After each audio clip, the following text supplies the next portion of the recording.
देखो, मेरा नाम बुशरा है और मैं यहाँ पे सोलर सनराइज़ कंपनी को प्रेजेंट कर रही हूँ। और हमारे अपने पैनल्स भी हम बहुत जल्द जो है इन्वर्टर और बैटरी पे काम करेंगे। आप देख सकते हैं बैटरी और इन्वर्टर।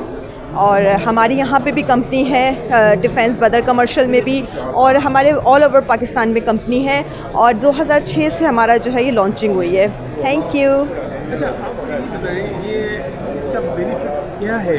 दूसरे सोलर लगे हुए हैं, दूसरों के पास इन्वर्टर भी, सर देखें, हर कंपनी का अपना एक वो प्रोडक्ट है, हर कंपनी की अलग बात होती है। सर ये अपनी कंपनी है, और सर जो लोग यूज़ कर चुके हैं, जिनके घर में ये ऑलरेडी चल रहा है, तो इससे मज़ीद जो है क्या नाम है लोग लेंगे।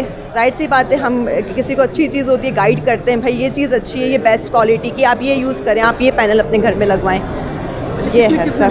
क्या क्या चला सकती है, कितने एसी, कितने सर इतनी इन्फॉर्मेशन